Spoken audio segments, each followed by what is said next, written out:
Au-delà de l'encadrement pédagogique en milieu scolaire, l'un des plus grands défis à relever, c'est assurer au quotidien la sécurité des élèves. En effet, le risque auquel ils sont exposés sont imprévisibles et les mesures de sécurité doivent être démises. L'année écoulée, nous avions connu un cas, il y a notre balcon là qui était écoulé. Heureusement que ça s'est passé la nuit. Mais si ça s'est passé maintenant pendant que les enfants étaient là, il pourrait y avoir mort d'homme. Là, maintenant, l'école allait maintenant avoir des problèmes. Heureusement que Dieu est grand, ça s'est passé la nuit. L'assurance scolaire est très importante dans une école. Cette disposition peut être prise en charge par une police d'assurance pour offrir aux élèves un environnement sûr et sain. Nous apprêtons pour accueillir nos enfants qui viendront le 2 septembre. Toute école qui se veut vraiment être une école bien organisée. Nous devons prévoir l'assurance scolaire. Ça fait 2 ou 3 ans qu'il n'y a plus cette rubrique-là de l'assurance scolaire. J'étais invité dans les assises des RAP. C'est là où j'ai compris que l'État n'avait pas mis de côté l'assurance scolaire, mais il voulait plutôt que ça soit maintenant d'une autre manière. Les parents d'une école se mettent d'accord eux-mêmes de choisir leur assureur.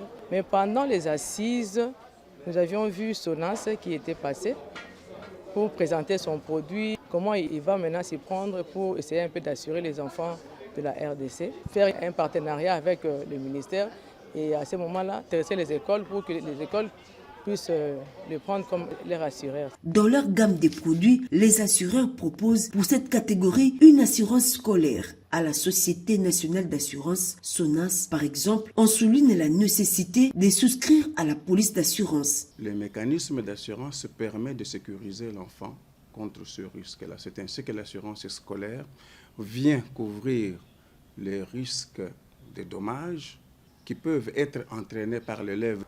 Et cette sécurité de l'enfant, ça commence dès le moment où l'enfant quitte la maison, donc sur la voie de la maison vers l'école et de l'école vers la maison, et pendant le temps où il est à l'école ou pendant la période des activités parascolaires.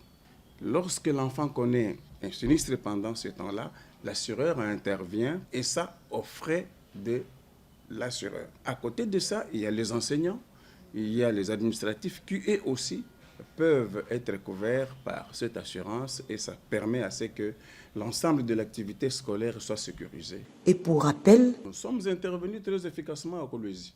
À Kolwezi, il y a eu un accident dans l'internat. Ça, ce sont des risques qui guettent les milieux scolaires. Donc, il y a non seulement l'assurance scolaire, mais les parents doivent aussi demander, surtout là où il y a des internats, il faut que les parents demandent, exigent que ces internats soient assurés contre l'incendie.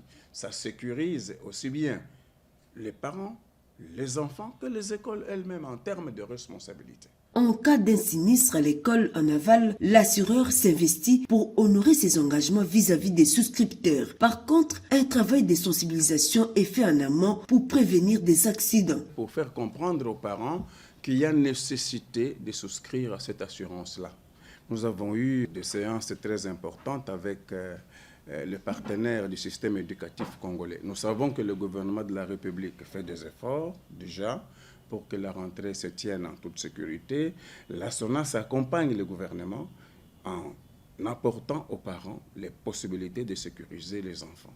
Parce que comme vous le savez, les enfants sont exposés au risque pendant que ils savent que la SONAS, c'est la société congolaise, et la société à Banamboka. Au-delà des assurances scolaires à prendre, il y a d'autres facteurs à ne pas négliger, notamment sur le plan logistique. En principe, les écoles doivent être dotées de dispositifs anti-incendie, des voies de sortie pour parer à toute éventualité. Et à l'heure des monkeypox, la sécurité des enfants et des enseignants passera par le respect des mesures barrières, notamment renouer avec les habitudes de lavage de mains à l'aide des dispositifs sanitaires. Le protocole d'accord signé entre le ministère de l'Éducation nationale et Nouvelle Citoyenneté et celui de la santé publique, hygiène et prévention doit être vulgarisé pour une synergie d'action à mener sur les terrains.